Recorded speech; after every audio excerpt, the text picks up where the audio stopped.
بسم اللہ الرحمن الرحیم۔ السلام علیکم ورحمۃ اللہ وبرکاتہ۔ میرے تمام مسلمان بھائی، عزیز و اقربا، دوست، میرے جاننے والے سب کے لیے میں دعا گو ہوں کہ اللہ رب العزت سب کو سلامت رکھے۔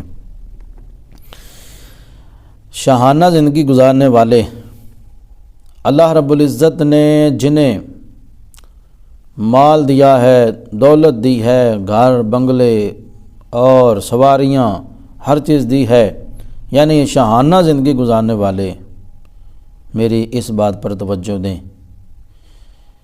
کون سی بات ہے، کتنی توجہ طلب ہے، سنیے گا۔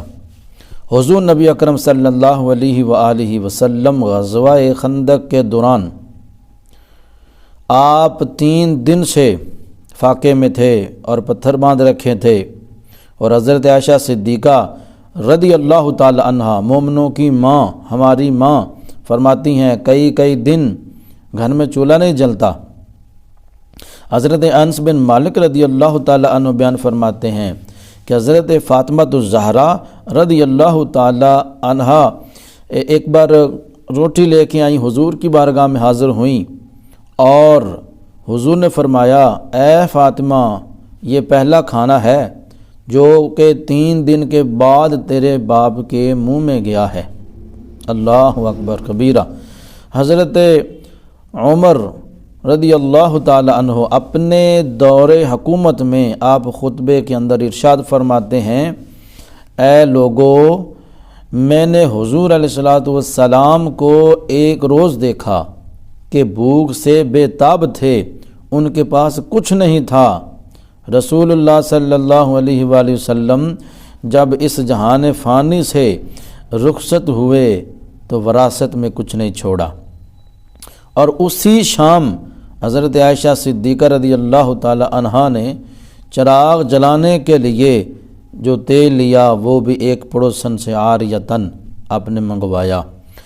آپ صلی اللہ علیہ وآلہ وسلم کے دربار میں فقر تھا، فاقہ تھا، گندم تو درکنار، جوں کے آٹے کی جو روٹی ہوتی وہ بھی میسر نہ ہوئی۔ بستر مبارک پر پھٹا ہوا سیاہ رنگ کا کمبل تھا جس کے اوپر تلے پیمند لگے ہوئے تھے، اور کئی دن تک گھر سے دھواں نہ نکلتا تھا، یعنی چولہا جو ہے وہ نہیں جلتا تھا۔ یہ حضور علیہ السلام کا فقر و فاقہ اختیاری تھا،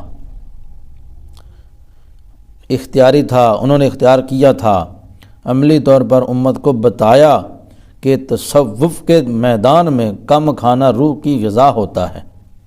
یہ میرا مختصر سا پیغام تھا کہ جو شاہانہ زندگی گزارتے ہیں، بڑی جناب بے مثال کر کے وہ زندگی گزارتے ہیں، دنیا کو ہی جنت سمجھ بیٹھتے ہیں، حالانکہ ایسا نہیں ہے۔ اللہ رب العالمین ہر چیز کا حساب لے گا، تو جتنا ہے اتنے پہ راضی ہو جاؤ، اللہ کی رضا پہ راضی ہو جاؤ، تو میرا اللہ بھی وہ بڑا سونا ہمارا پروردگار ہے، وہ اللہ پاک ہم پہ کرم فرمائے گا۔ السلام علیکم ورحمۃ اللہ وبرکاتہ۔